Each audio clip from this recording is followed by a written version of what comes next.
Dutch prosecutors say that they will charge 4 suspects with murder in the shooting down of Malaysia Airlines Flight MH17.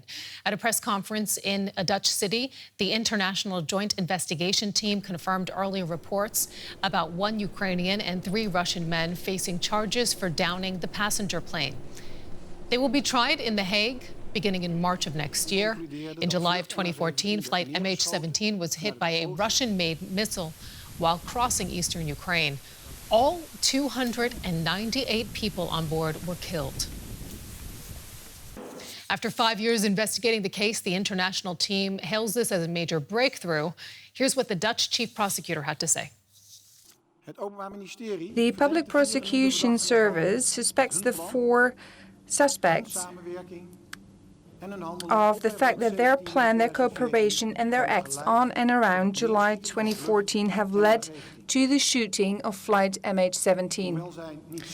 Even though they have not pushed the button themselves, there is a suspicion that they have closely cooperated in order to obtain the bactiller and put it in position on the launch site with the goal to shoot a plane. Let's get more now. We are joined by the Russian investigative journalist Roman Dobrokhotov. He is the editor-in-chief of The Insider in Russia and took part in the investigations relating to MH17. Welcome to the program, and thank you so much for joining us. I'd like to begin by asking you, what more can you tell us about the people who were named today? Well, first of all, this only first 4 suspects among, I think, a dozen. And already the Joint Investigation Team mentioned that there will be more people in this trial. And I think that the most important ones will be in the future. I mean, one of Russian generals, Nikolai Fedorovich Tkachev, and high-ranking GRU officer Ivannikov, who already were found by joint investigation of Bellingcat and the Insider as the main suspects in this situation, but they were not mentioned today.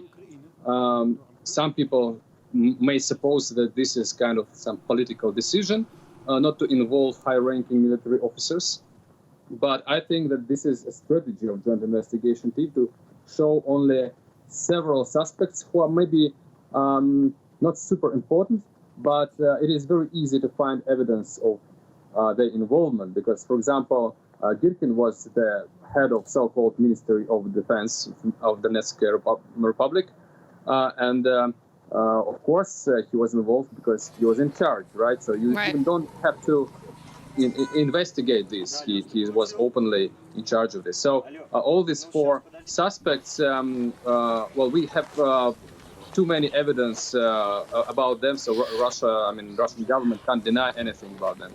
But ultimately, I mean, we know Russia not cooperating with the investigation. How likely is it that we will ultimately see these suspects brought to justice? Well, it would be very surprising if the killer would cooperate with the judge, right? So it would be very strange that it would be suicidal. So I don't expect anything of that.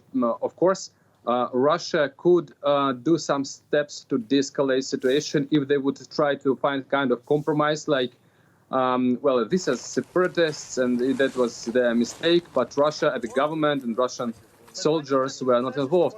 That would be possible compromise for Vladimir Putin, but I think that no one in the Western countries would agree to this compromise because actually Russia was involved, Russian government was involved, and everybody understands this. So there is no room, no space for Vladimir Putin to step back and to find some common ground with the European governments, because like he's personally guilty as a commander-in-chief. He's personally guilty as a commander-in-chief. That's a very strong statement to make. Tell us why.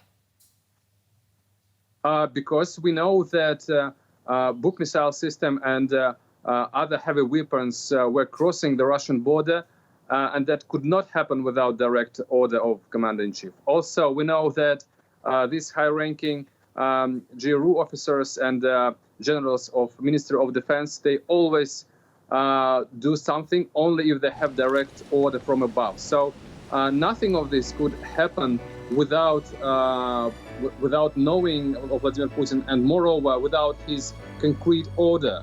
Of course, he didn't order to shoot down MH17 because no one knew that this is a civil airplane. They thought that this is a military aircraft. But we're speaking not about that, but about Putin's decision to bring this missile system to Ukrainian territory, and his responsibility for the conflict and for the presence Russian military in the territory. Here, he's of course guilty, and like in this criminal investigation, he also, I think, he will be found guilty too.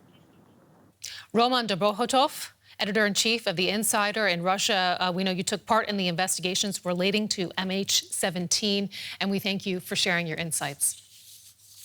Thank you.